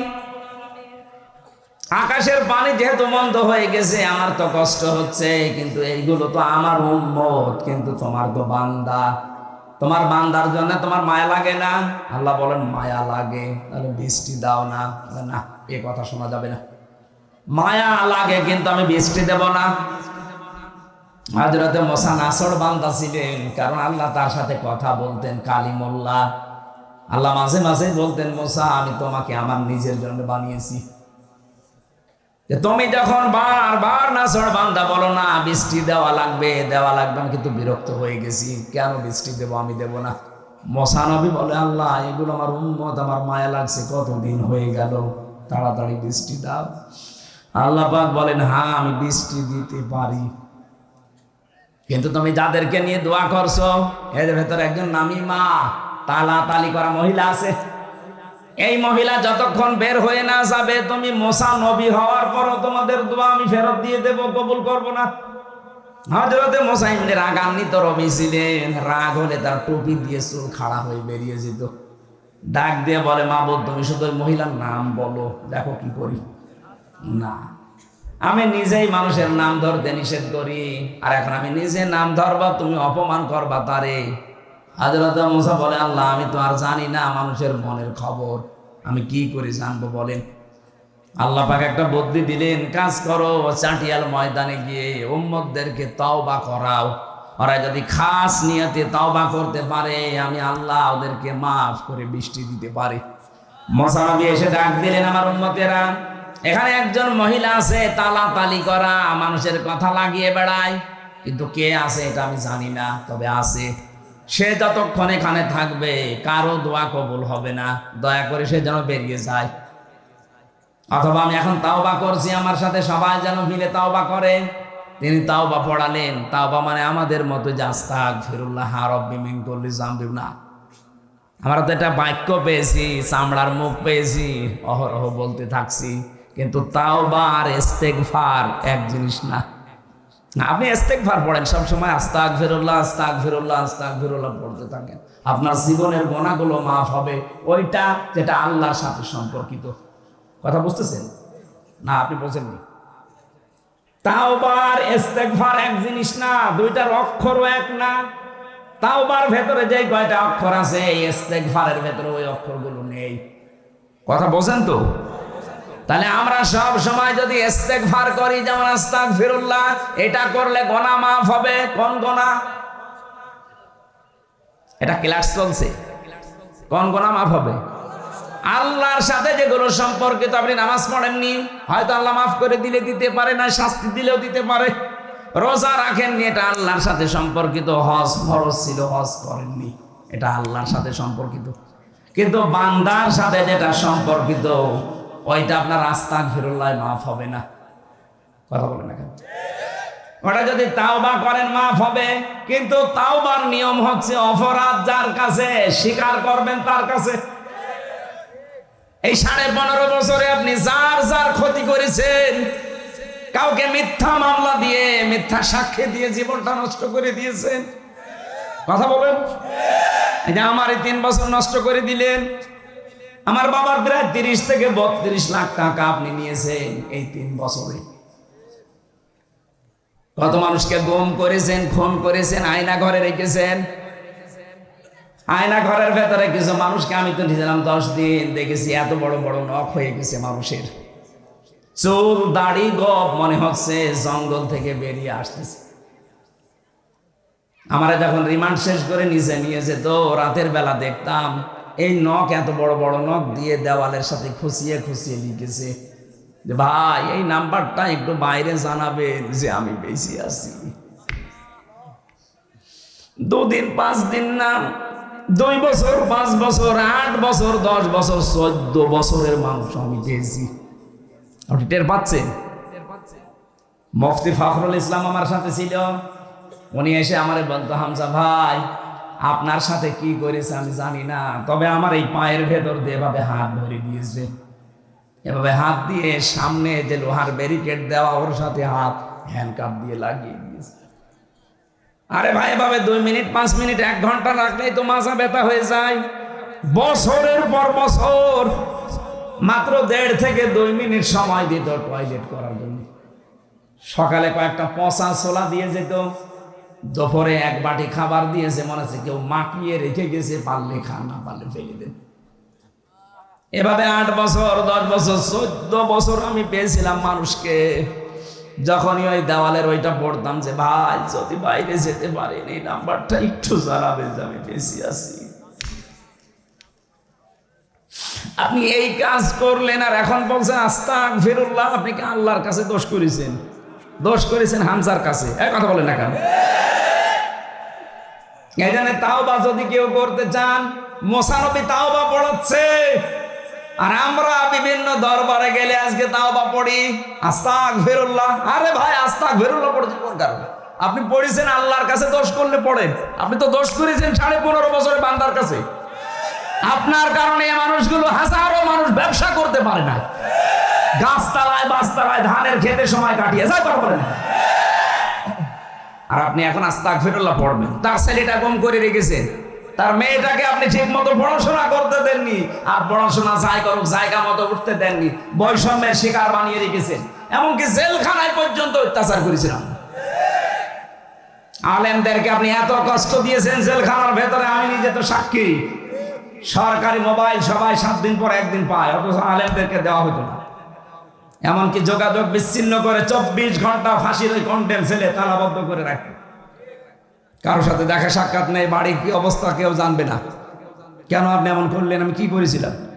কয়েকদিন আগে আমার মামলা সব খারিজ হয়ে গেছে, আদালত কর্তৃক প্রমাণিত যে আমি নির্দোষ, আমার কোনো দোষ নেই।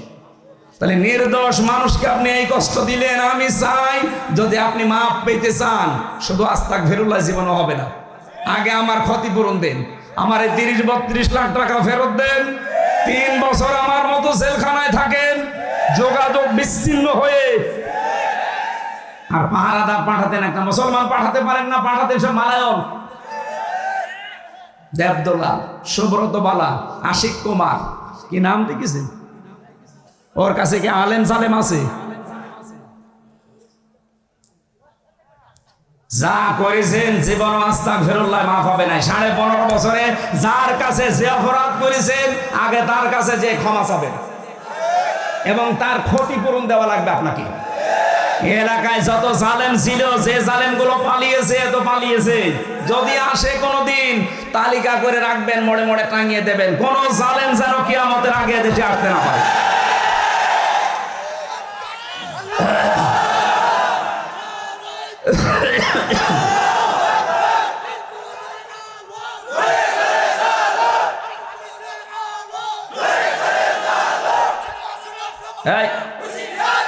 নাম ধরা দরকার নেই। জালেম কারা এটা ফেরেশতারাও জানে, জানে না ফেরেশতারা? তারা নাম লিখে রেখেছে। এই জন্য আমাদের আহ্বান থাকবে, আমরা আপনাকে ভালোবাসি, আপনারা আমাদেরই আত্মীয় স্বজন। কেউ আমরা বউ বলি, কেউ ভাবি বলি, সে যাই বলি। এটা তো সিরাজগঞ্জ, মনে হয় রাজশাহী বিভাগ না? রংপুর বিভাগ নেই, বেঁচে গেছে। রংপুর বিভাগ হলে ওরা সব ভাবি বলে, আর আমরা বাকি বাংলাদেশের যত জেলা আছে সবাই আপা, কেউ কেউ আবার আবেগে মা বলে ফেলে। আপনার মা নেই, কোন কারণে আপনি মা বলতে চান? নিজের বাবা বাদ দিয়ে অন্য কাউকে যদি কেউ বাবা ডাকে তার গুনাহ হবে। বলেন শ্বশুর, আরে শ্বশুরকে বাবা বলা যায় যাচ্ছে কেন? সে হাফ বাবা, সে যা আপনাকে দিয়েছে ওইটা না দিলে আপনি দুনিয়ায় কত জেনা করতেন আপনি জানেন? সুতরাং তাকে আপনি বাবা বলবেন। শ্বশুরকে বাবা বলা যায় আছে না? নেই, আছে। কিন্তু নিজের বাবার সামনে বারবার বলতে যাবেন না, তাহলে বাবা আবার কষ্ট পাবে। আমার ভাইরা, আমি যেটা বোঝাতে চাচ্ছিলাম, তাহলে তাওবা আমি ওদেরকে যেহেতু বাঁচাতে চাই, আপনারা রাজদিক ভ্রান্ত হয়ে হতাশ হয়ে ঘুরতেছেন। কত মানুষ আজ হতাশ হয়ে গেছে, জীবন পর্যন্ত এখন দিয়ে দিচ্ছে, সুইসাইড করছে। মাত্র 3 মাসে অনেককে দেখলাম, অনেক জালেম এবং জালেমদের দোসররা হতাশা, নিরাশা, অস্থির হয়ে জীবনের উপরে শেষে আর ভরসা রাখতে পারছে না, সুইসাইড করছে। অথচ এইরকম জীবনই তো আমাদেরকে আপনারা দিয়েছিলেন, 15 বছর আমরা কাটালাম। কথা বলেন না কেন? আমরা তো সুইসাইড করিনি। আপনারা 3 মাসে হতাশ হয়ে গেছেন, এটা এমনি হয়নি। আল্লাহ বলেন আমি নিজে তাদেরকে হতাশ বানিয়েছি। এটা সূরা আনআম 44 নম্বর আয়াতে আছে। হাত্তা ইযা ফারিহু বিমা উতু, তাদেরকে দানকৃত ক্ষমতা পাওয়ার পরে যখন তারা আনন্দে মেতে থাকে, আখাযনাহুম বাগতাতান, হঠাৎ করে তাদেরকে আমি ধরলাম। এই যে 24-এ 2024 সালের 5 অক্টোবর আল্লাহ যে ধরেছে, এটা কি ওয়াজ করা লাগবে? আর শুধু ছাত্র জনতা না, আল্লাহ নিজে তাদেরকে ধরেছে। এই জন্য আখজ না, একালিক টান আছে, এটা ফাইন কর্তা আল্লাহ নিজে। বাগতাতান মানে আকস্মিক ভাবে, আল্লাহ যে আকস্মিক ভাবে তাদেরকে ধরেছে তার প্রমাণ ওরা দুপুরের খাবারও খেতে পারেনি, কত শখ করে রান্না করেছিল, ছেলে মেয়েরা দেখেছে। এই আয়াতের পরের শব্দ ফাইদা হোম মোবাইলিস, ওরা হতাশ এবং নিরাশ হয়ে গেছে। আল্লাহ তাই করেছে। ওদের চেহারার দিকে তাকান, কোটে তুললে দেখবেন চোরের মতো যাচ্ছে। আরে কোটে তো আমিও গেছি, বাঘের মতো গেছি। আমার মাথায় দড়ি বান্ধা ছিল, তাতে কি? কারণ আমি জানি আমার কোনো অপরাধ নেই। যে মামলা দিয়েছে জীবনে আনসারুল্লাহ কি আমি নামই শুনি, এই জন্য কোটে তুলেছে, আমি বাঘের মতো গেছি। আরো শয়তান 36,000 কোটি টাকা মেরেছে এই দরবেশ। কোটে যায় দেখবেন একেবারে মনে হচ্ছে চোর, টাটকা চোর। মানুষ এখন ডিম মারতেছে, তাও ভালো ডিম না, পচা ডিম। অপমান এখনো কিছু হয়নি, শুরু হচ্ছে। দিন যত যাবে জালেমদের প্রতি আল্লাহ নিজে লানত দেবে। ওয়ালাহুম আযাবুম মুহিন, নিকৃষ্টতম শাস্তি ওদেরকে আল্লাহ দেবেই। সূরা আলে ইমরান। এর বাস্তব প্রমাণ এই কালামানিক কলার পাতায় পর্যন্ত শুয়েছে, বিসি উড়িয়ে গেছে। বিসি উড়িয়ে যায়নি, ওর সংসার করার কাজ শেষ। সংসার করবা, জনগণ বিসি উড়িয়ে দিয়েছে। এখানে জালেমদের অধপতন শুরু হয়েছে। এখনো যারা আশায় আছেন বুক বেঁধে, না আপা আসতেছে। কিসের আপা? এই পৃথিবীর ইতিহাস এইটা। কোন স্বৈরাচার যারা চলে গেছে জীবনে কোনোদিন ফিরে এসেছে এটার ইতিহাস নেই। 850 বছর আগে লক্ষণ সেন পালিয়েছিল, আর 850 বছর পরে উনি পালিয়েছে। একটা যোগসূত্র আছে। লক্ষণ সেন মুসলমান না হিন্দু? হিন্দু নয়, পালিয়ে যায়। আপনি মুসলমান, পালিয়ে গেলেন কোন কারণে? ওনার সাথে আপনার একটা সম্পর্ক আছে মনে হয়। আমি জেল থেকে বলছি, আমি মেজর ডালিম বলছি, আমার ফাঁসি চাই। বইগুলো নিয়ে আসেন, আমি দেখাবো ওনাদের যে ইতিহাস, জন্ম বংশ পরস্পরায়। আমার মনে হয় লক্ষণ সেনের বংশ হয়ে যেতে পারে। আমি ওইদিকে আর না যাই, কিন্তু আমার আফসোস লাগছে, একটা হাজি মানুষ আপনি। আজ এই 10-12 দিন দেখছি বাইরের দেশের বিভিন্ন মোড়লদেরকে সৎ কর্নার পাওয়ার জন্য বিভিন্ন কথা ছড়াচ্ছে, মিথ্যা কথা।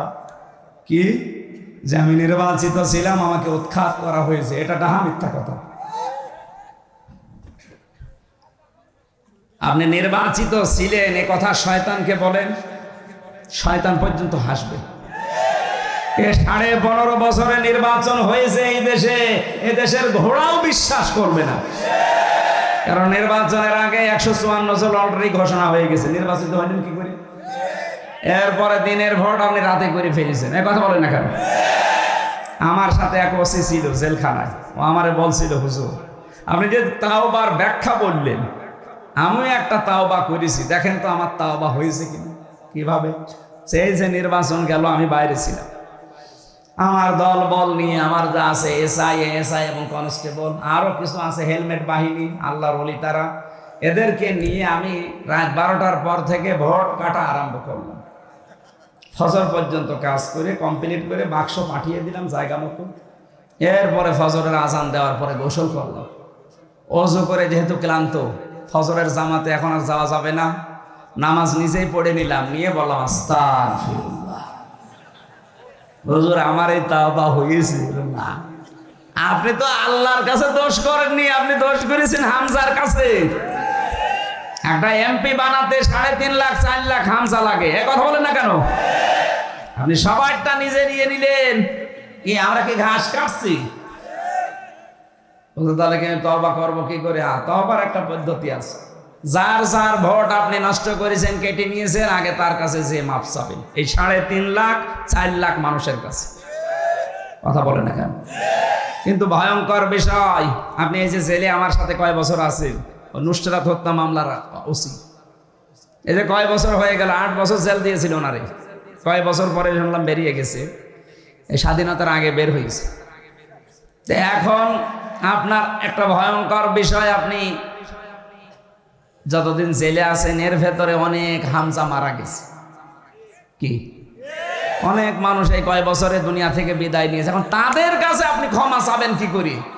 অন্তত এখন জেল থেকে বের হয়ে নাই যারা বেঁচে আছে তাদের কাছে ক্ষমা চাইলেন, কিন্তু যারা বেঁচে নেই তাদের কাছে আপনি মাফ চাবেন কি করে? তার মানে আপনার তওবা হবে না। এখানে জালেমদের দোষও যারা, তাদের দুনিয়াও শেষ, আখিরাতও শেষ। কি করলেন আপনি? নিজের পায়ে নিজে কোড়াল মারলেন। মুসা নবী তাওবা করিয়েছিলেন এইরকম তাওবা যে অপরাধ যার কাছে স্বীকার করো, তার কাছে সবার কাছে মাপ চাই, স্বীকার করে যে আপনার এই অধিকার আমি নষ্ট করেছি, আপনার এই দিন একটা গালি দিয়েছিলাম, আপনি মাফ করে দিন। আল্লাহর সাথে যা করেছেন আল্লাহকে বলেন। এই তাওবা করার পরে শুধু মোনাজাত করতে দেরি, সঙ্গে সঙ্গে আল্লাহ বৃষ্টি দিতে দেরি করে। সুতরাং এখানে যদি কোনো মহিলা কোনো পুরুষ এই তালাতালি করার এই রোগে রুগী থাকেন, এক্ষুনি বেরিয়ে চলে যাবেন, নাই তো এই মাহফিল মাঠে মারা যাবে। দেখেন তো কোনটা উঠছে, ওই যে দুইজন উঠে চলে যাচ্ছে। যাক, তালাতালি করা মানুষ লাগবে না, দেন বের করে দিন। 6 নম্বরে পেয়েছি ওই মহিলা জাহান্নামী যে অন্যের সুখে হিংসা করে। সিরাজগঞ্জে নেই? আমার হোক, অন্য কারো যেন না হয়, এত হিংসা ভেতরে যে আমার 20 তলা হোক, অন্যের যেন 1 তলা না হয়। একটা লোক চাষ করতে গিয়ে একটা পাথর পেয়েছিল, পাথরে যে ঘষা লাগে দৈত্য বের হয়ে আসে, ডাক দিয়ে বলে, মালিক কি চান? যা চাবেন তাই দেব, দুঃখের বিষয় আপনাকে যা দেব আপনার পাশে যে থাকবে তার ডবল হয়ে যাবে, বসে দরকার নেই। বাড়িতে যে স্ত্রীকে বলছে, শোনো এটা কুদরতি পাথর, এটাকে হেফাজত করে রাখবা, সাবধান ঘষা যেন না লাগে, আমি মাঠের থেকে ঘুরে আসতেছি। স্ত্রী চিন্তা করছে, নিষেধ করে গেল ঘষা যেন না লাগে, দেখি একটা ঘষা দিয়ে দিয়েছে ঘষা, দৈত্য বের হয়ে বলছে, মালিক কি চাই আপনার? কি চাই মানে? দেখো না কুড়ি ঘরে আছি, আমার 1 তলা বাড়ি চাই। ও তো আর জানে না যে পাশের বাড়ি 2 তলা হয়ে যাবে। যে বলেছে 1 তলা বাড়ি চাই, ওরটা তো ঠিকই আছে, পাশের বাড়ি সব 2 তলা। ও মাঠ থেকে বাড়ি এসে আর বাড়ি চিনতে পারে না, বহু কষ্ট করে বাড়িতে গিয়ে বসে, কি সে পাথর কই? বসে ঘষা দিয়ে ফেলিস। তুমি তো ঘষা দিলে, বাইরে এসে দেখো অবস্থা কি হয়েছে? তোমার বাড়ি 1 তলা, পাশের বাড়ি সব 2 তলা, পাথর আবার নিয়ে আসো। পাথর ঘষা দিয়ে দৈত্য এসেছে, মালিক কি চাই? কি চাই মানে বোঝো না? আমার 1 চোখ কানা করে দিই। আমার যদি 1 চোখ কানা হয়, আশপাশে সবাই কি হিংসা মানুষের ভেতরে গো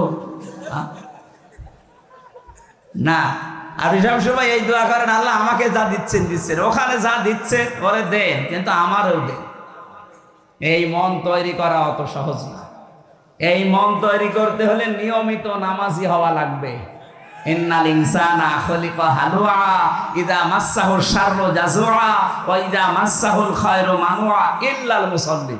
মানুষের কিছু গুণাগুণ আল্লাহ বর্ণনা করেছিলেন যে তারা অস্থির, তারা নিয়ামত পেলে কৃপণ হয়ে যায়, তারা দুঃখ যন্ত্রণা পেলে হতাশ হয়ে পড়ে, কিন্তু যারা মুসল্লি তাদের ভেতরে এই গুণগুলো থাকবে না। আল্লাহ কোন মুসল্লির কথা বললেন? আল্লাযীনাহুম আলা সালাতিহিম দাঈমুন, যারা নিয়মিত। কোন মুসল্লি?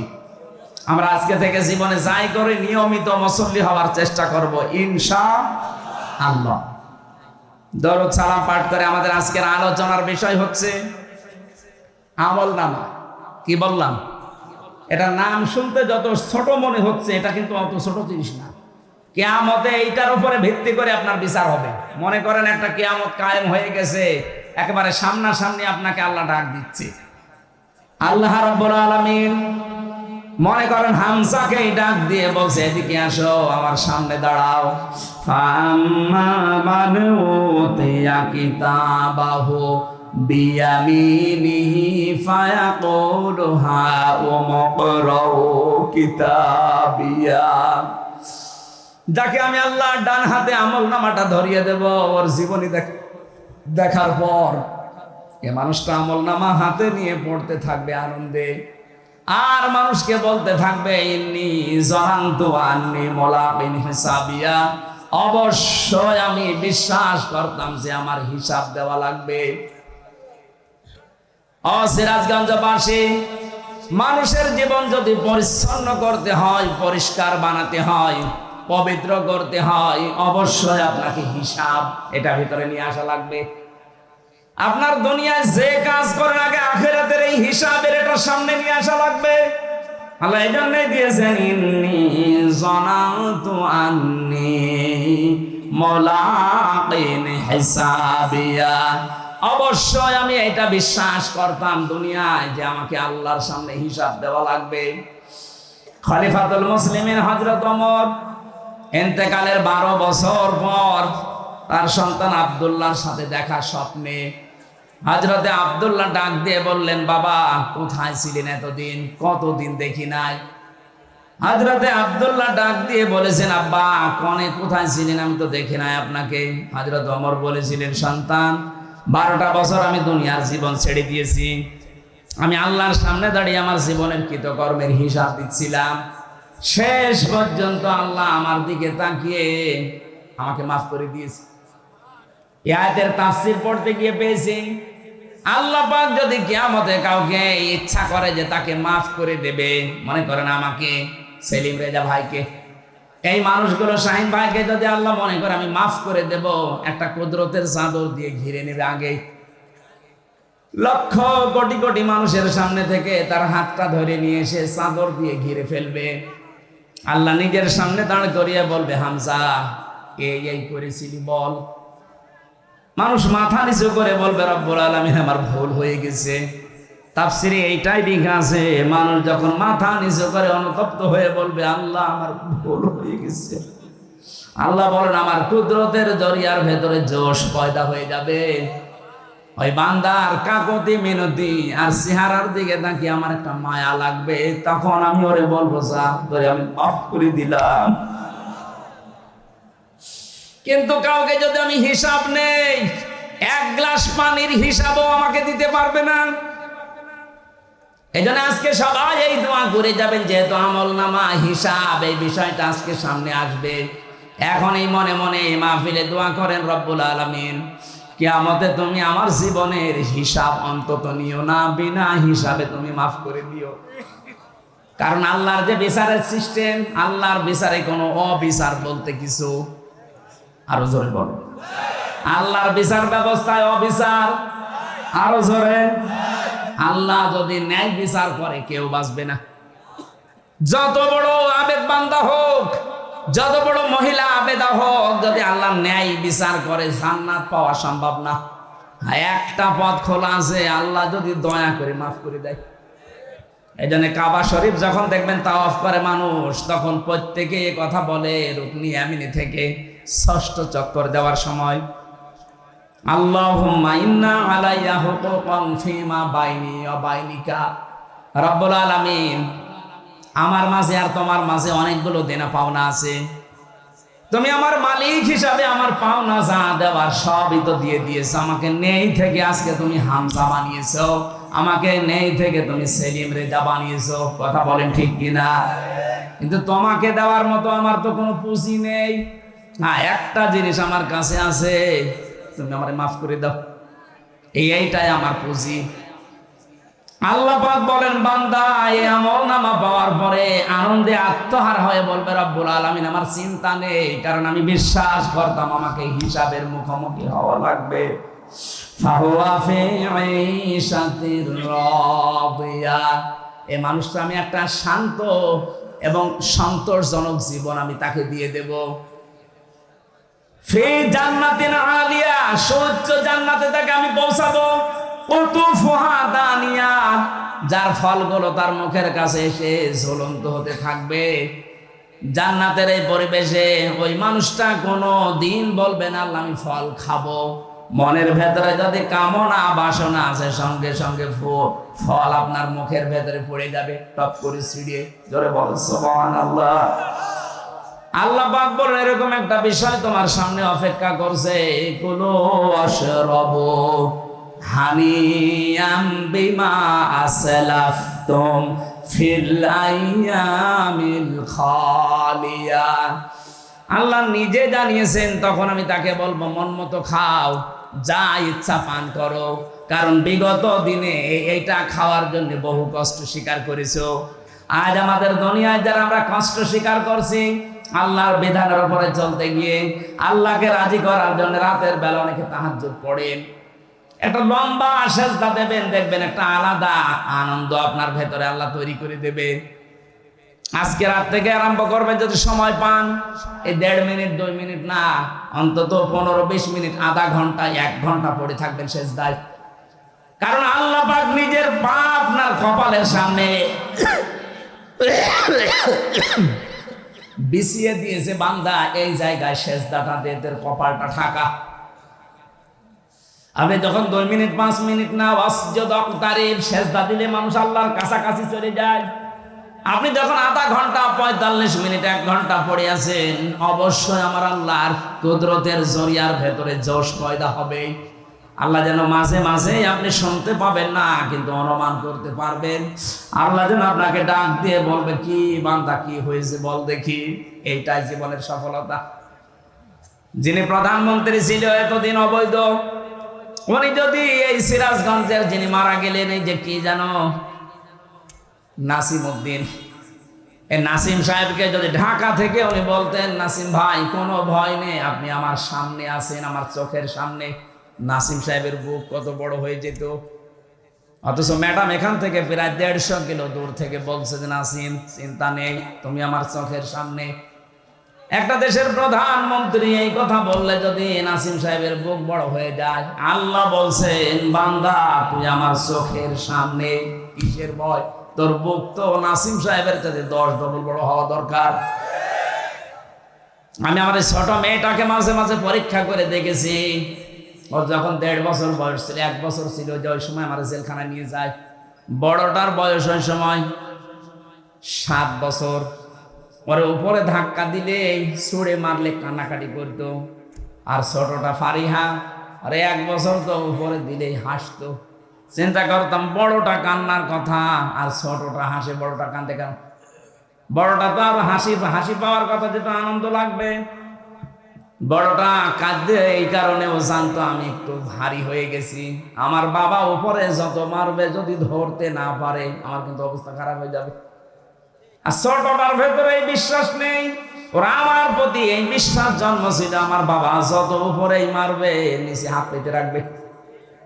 আল্লাহ পাক বলেন বান্দা একটা সেজদা দিয়ে যখন লম্বা পড়ে থাকবি, তোর এই বিশ্বাস আসবে আমার আল্লাহ আমার কথা না শুনি পারে না। তোর বিশ্বাস যে পর্যায়ে পৌঁছাবে, ওই দাবি নিয়ে আমি আল্লাহ তোর সামনে হাজির হয়ে যাব। এটা ফিল আইয়ামিল খালিয়া, পেছনের জীবনে তো বহু কষ্ট করলি, আজকের এই খাবার, আজকের এই পানীয়, আজকের এই নিয়ামত আমি তোর জন্য বরাদ্দ করে দিয়েছি। এখন শুধু প্রবেশ কর, কিয়ামত পর্যন্ত এই নিয়ামতের ভেতরেই তুই থাকবি, বের হতে মনও চাইবে না।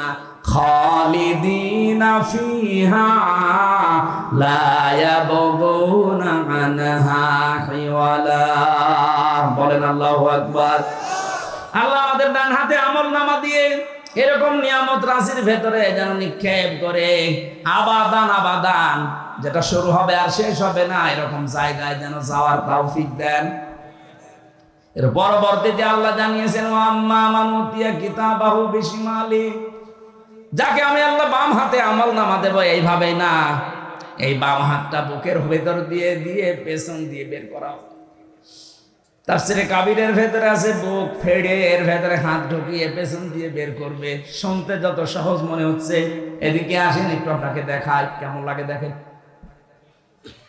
আল্লাহ পাক বলেন এটা করব, তোর বুক চিরে এর ভেতরে দিয়ে হাত দেব, পেছন দিকে ফেরেশতারা 2-3 জন হাত টেনে বের করে বলবে আমলনামা দিয়ে দে। বিশাল এক জীবনের খাতা আপনার হাতের উপরে দিয়ে এবার বলবে বুকের ভেতর দিয়ে বের কর। মাঝখান পর্যন্ত এসে বেরও হবে না, পেছনেও যাবে না। বলেন তো এরকম অবস্থা আমাদের জীবনে নেই? যদি একবার এরকম হয়ে যায় আমলনামা খারাপ হওয়ার কারণে, কি হবে আপনার এই দুনিয়ার 500 বছরের হায়াত? আল্লাহ আমাদের স্মরণ করাচ্ছেন, এখনো স্মরণ কর, এটা হবে তোর সামনে।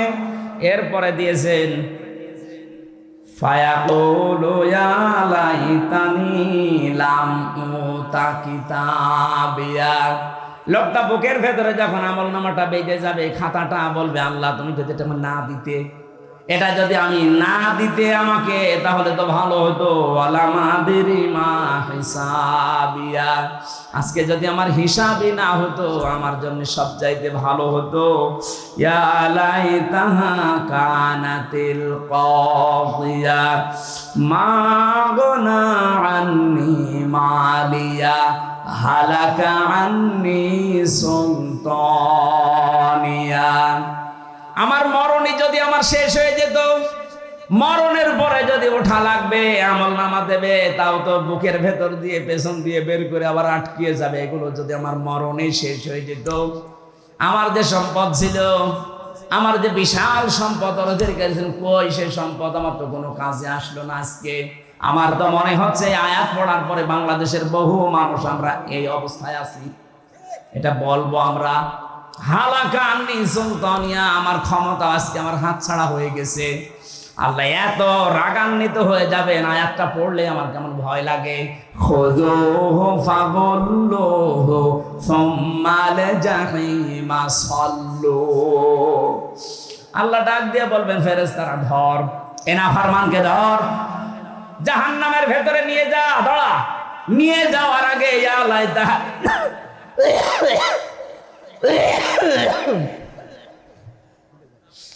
ثم في سلسلة ذرعها 70 ذراعا فاسلكوه।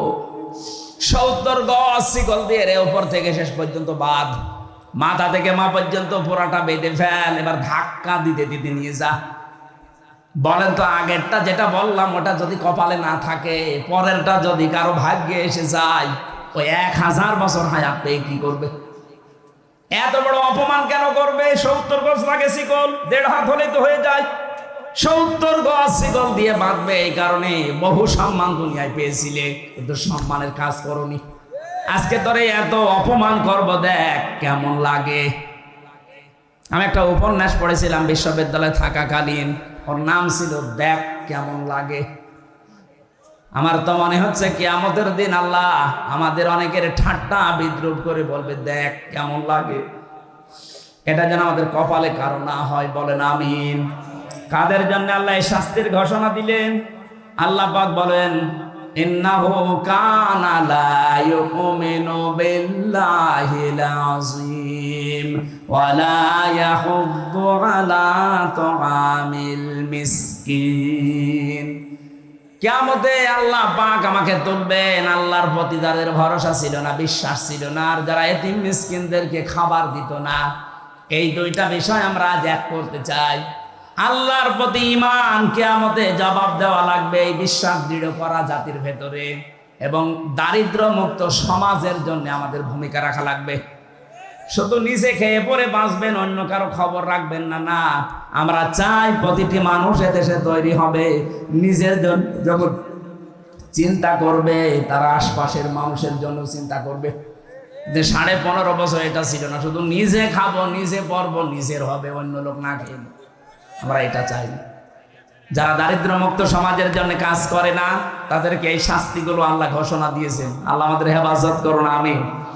আমি জেলখানায় থাকাকালীন কয়েকটা বই লিখেছিলাম, তার ভেতরে মেয়েদের 2টা আর পুরুষের জন্য 1টা।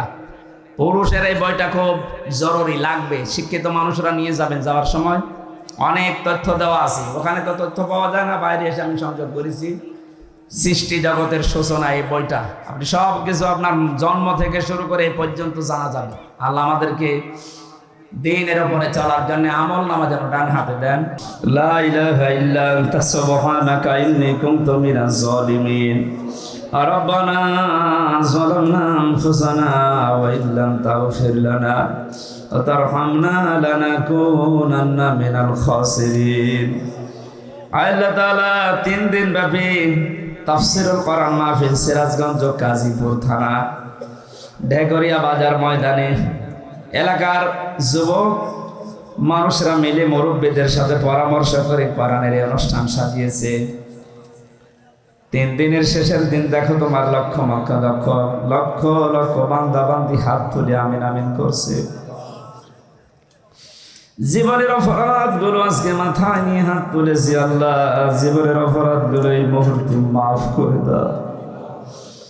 3 দিনের অনুষ্ঠানে যদি সওয়াব দিয়ে থাকো আমাদের নবীজির রওজায় পৌঁছিয়ে দাও।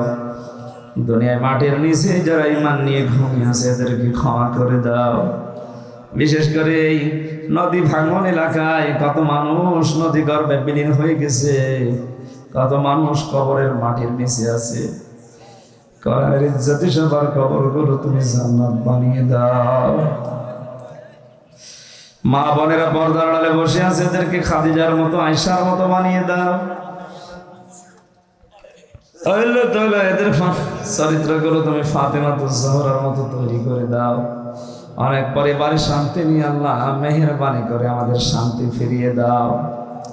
15.5 বছরে এই ফ্যাসিবাদী, এই সন্ত্রাসী আল্লাহ তাআলা এই সরকার আমাদের উপরে যা অত্যাচার জুলুম নির্যাতন করেছে সব আমরা তোমার হাওলায় দিয়ে দিলাম।